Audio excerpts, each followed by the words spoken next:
Welcome. I'm Leslie Canham. I'm Mary Gavoni. I'm Linda Harvey. I'm Olivia Wan, and together we are the Compliance Divas.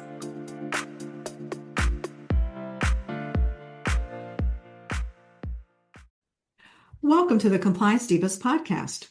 This is Linda Harvey, and I will be your moderator today. As the Compliance Divas, we bring clarity and simplicity to compliance by navigating the regulatory world to keep you on course. We invite you to subscribe to our podcast through your favorite podcast channel or on our website, thecompliancedivas.com. Any resources that we mentioned today can be found in the show notes, and I also invite you to submit any questions that you have to support@thecompliancedivas.com. And at the end of the podcast, we invite you to scroll down and leave us a review. Today, we're talking about a new strain of mPox that recently hit California. You may recall that back in August, episode number 172, the Divas discussed the fact that the World Health Organization declared a global health emergency due to the rising number of mPox cases. You may recall mPox is formerly known as monkeypox.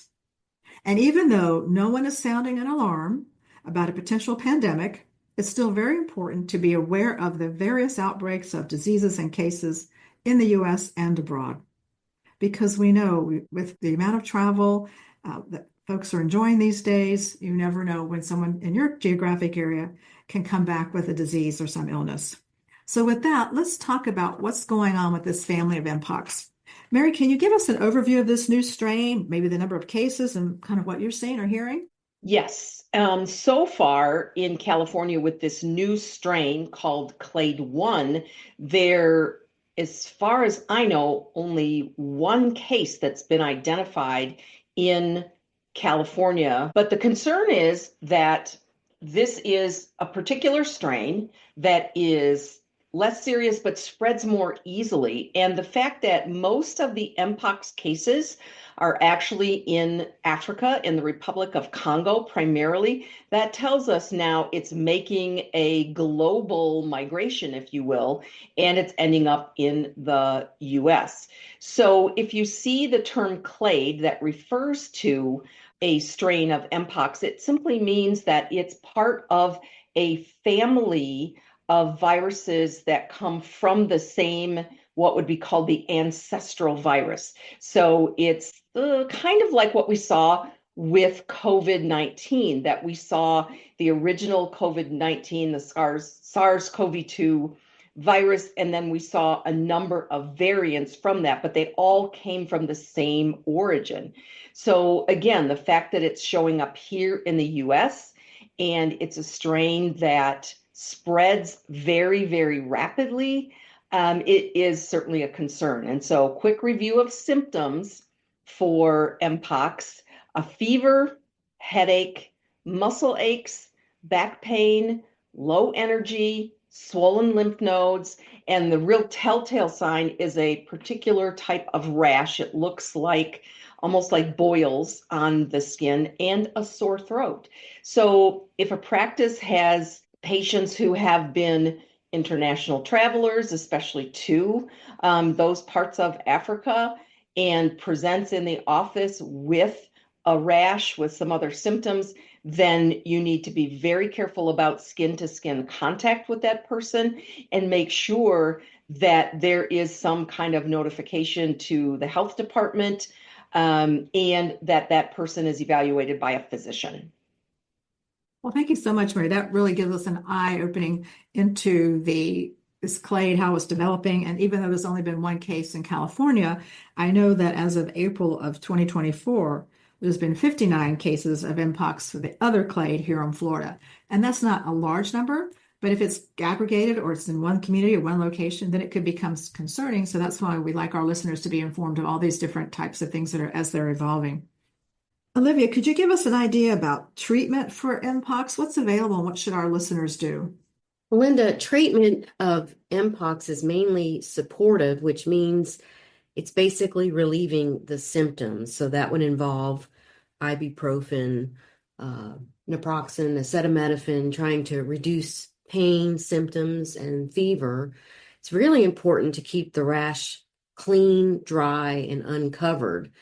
and avoid touching skin lesions. So with that said, Linda, I think it's really important for dental professionals to recognize the risk of transmitting to one of the workers. So PPE is critical to make sure that we're not being exposed to these lesions. Providers may prescribe antiviral medications, might even be IV for those that have severe symptoms or are at risk for more severe disease. So it sounds like, to me, it sounds like a lot of flu symptoms, but adding the rash symptoms on top of it. And it sounds like it's really uncomfortable, just like chickenpox is. Well, thanks, Olivia. And speaking of chickenpox, I did read that it's not the same, So obviously we know these are two different viruses.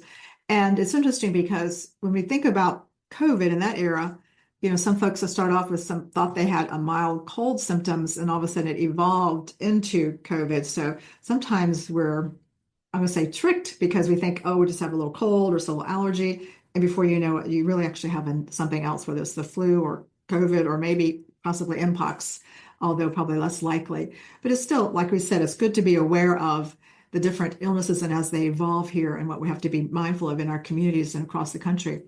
But there are some issues that I noted, Olivia, that I thought were interesting as far as like some oral lesions could be associated with this. So that gives our listeners something else to be mindful of when they're doing their oral cancer exam and intraoral exam, to be mindful of any lesion in the mouth for good, thorough oral cancer screening, because we never know what we're going to find. It might not be cancer, it might be something else. So it also reiterates the fact of what you and Mary have both said, just the need to stay vigilant with your PPE and your housekeeping. So please, listeners, be sure that you're wearing your heavy utility gloves as required by OSHA's bloodborne pathogen standard and the hazard communication standard when you're cleaning and disinfecting operatories, and not just when you're in sterilization processing instruments, because those gloves give you the most protection against cross-contamination and, of course, with the chemicals and the disinfectant wipes that you're using. So continue to be vigilant. Flu season is just coming among us now, and we want to be healthy this year. Mary, what other thoughts did you have? Well, our listeners might be wondering, since we talk so much about vaccines and vaccine preventable diseases, is there a vaccine for mPox? And there is, but there is not a broad recommendation from the CDC that all healthcare providers have the mPox vaccine. It is really targeted primarily to perhaps hospital healthcare workers if there has been a case identified.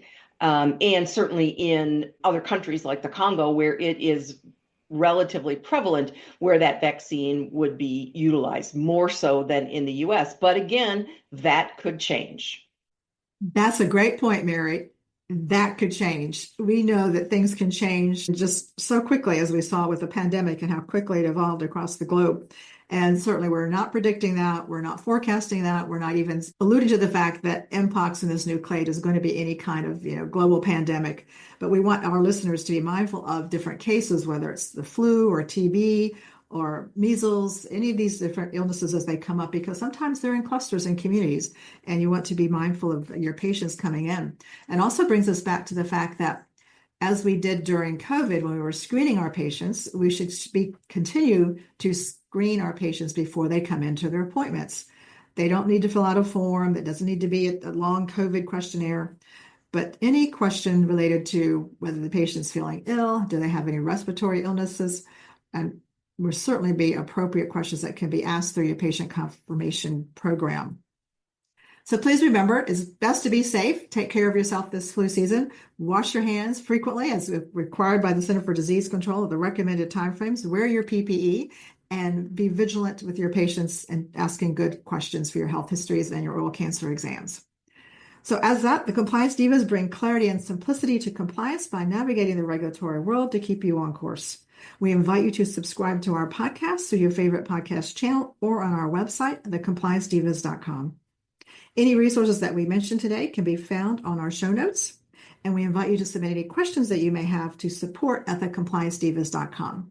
And again, we invite you to scroll down and leave us a review for the podcast. We'll see you next time.